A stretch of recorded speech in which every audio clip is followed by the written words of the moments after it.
правилният лекар над лекарите. Той не те пита тази вечер дали си осигурен, той не те пита дали имаш пари за здравната каса, но той те пита тази вечер, имаш ти вяра. Ако имаш тази вяра, ти наистина ще си излизаш изцелен в Неговото свято име. Историята тази вечер ние, които ще подчертаем чрез Словото на Бога в Лука 17 глава от 11 стих. 10 изцелени от проказа. Това са хора, които тези хора нямаха възможност, въобще абсолютно никакъв шанс да бъдат изцелени. Тези хора наистина не можеха дори да устояват в обществото. Тези хора бяха отделени. Ако погледнем числа 5 глава, тези хора трябваше да бъдат отделени от обществото. Те нямаха право да отидат в своите семейства, в своите си домове, защото те са наистина прокажени, които носят зараза, които ще се заразят и други хора. А ако някой от тях пък се докосне при някого и той ставал нечист, и този човек също трябвало да бъде отделен за няколко дни. Но тази вечер ние ще видим Словото на Бога. Те са отишли при правилният лекар. Ако бяха отишли при човек, те щяха да ги убиват с камъни. Ако от тях търсиха някаква друга алтернатива, те нямаха да могат да намерят това нещо, но те са отишли при правилният лекар над лекарите. И четем Словото на Господа в Лука 17 глава 11 стих. И пътуването си към Ерусалим, той минаваше границата между Самария и Галилея. И като влизаше в едно село, срещнаха го 10 прокажени, които като се спряха отдалеч, извикаха със силен глас, казвайки: Исусе, наставниче, смили се над нас. И като ги видя, рече: идете, покажете се на свещениците. И като отиваха, очистиха се. И един от тях, като видя, че е изцелен, върна се и със силен глас славеше Бога и падна на лице пред нозете на Исус и му благодареше. И той бе самарянин. А Исус в отговорно рече: не се му очистиха 10, а къде са останалите 9?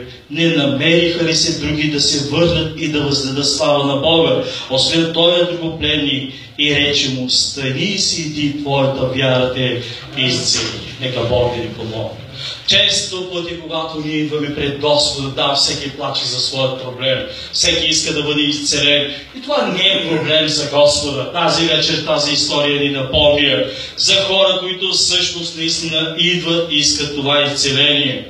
Но Словото Божие казва, те са били 10 души. Един се връща непременно, когато наистина той бива изцелен.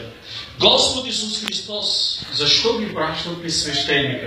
В Старозаветните писания много ясно подчертава Словото Божие, че свещениците играеха ролята също и на лекари. Ако казва, че този човек е чист, той може да се върне в семейството си, той може да се върне в обществото си, той може да общува вече с хора, те му позволяваха. Но ако свещеника казваше, че този човек няма право, той още е болен, той отново се отделяше. И би трябвало тук да си зададем един такъв въпрос. Точно това трябваше да разбере свещеника, че нямаше друго изцеление за тези хора. Би трябвало точно това той да разбере, че само един Бог може да изцелява тази болест. Че Господ Исус Христос, който е дошъл, Божия Син, той започна своята мисия на тази земя. От тези 10, един се връща и благодари на Господа. 9 от тях ги няма. Днес ние точно това правим хората. Ние идваме пред Бога, ние даваме големи обещания, особено когато чум: ще му служа, докато сърцето ми потие. И получавайки изцелението, тази вечер питаме: къде са тези хора, които са получавали това изцеление? Къде е обещанието, които са казали, че докато топти сърцето им, те ще служат на Бога, получават изцелението? Но знаете ли какво? Но тези хора всъщност биват изцелени. Това не е проблемът. Но тези хора изгубват спасението си. Защото Словото Божие точно това подчертава. И рече му: стани и си иди, твоята вяра те изцели. Но в един момент този човек бива и спасен.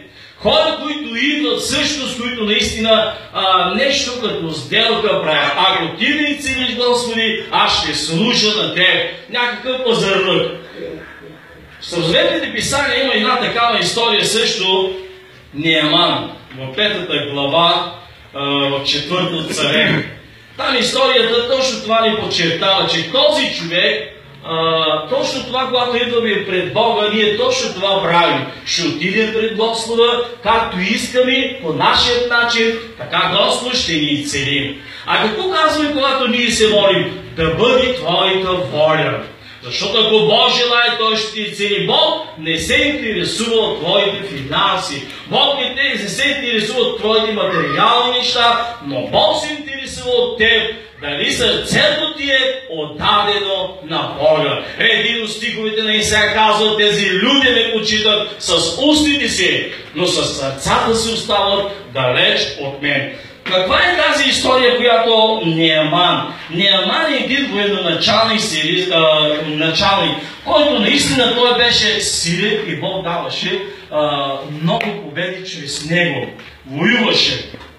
В един момент, когато са запленили една девойка, тя свидетелства за неговата жена. И казва: да беше отишъл господарят ми при пророка, който е Самария, той би го изцелил от проказата му. Тогава влезе Неаман и съобщи на господаря си: така и така казва момичето, което от Израиловата земя. И рече: сирийският цар, стани, иди, ще пратя писмо до израилския цар, и тъй то отиде, вземайки в ръката си 10 таланта сребро, 6000 жълтици и 10 промени дрехи. И донесе писмо в израилския цар, което се казваше заедно с това писмо: ето, изпратил съм до теб слугата си Неаман, за да го изцелиш от проказата му. А израилският цар, като прочете писмото, раздра дрехите си и рече: Бог ли съм аз, за да умъртвявам и да съживявам, че праща до мене да изцеля човек от проказата му? Разсъдете и вижте как търси повод за скарване с мен. А Божият човек Елисей, като чу, че израилският цар раздра дрехите си, прати до царя да кажат: защо си раздра дрехите си? Нека дойде сега при мене и ще познае, че има пророк в Израил,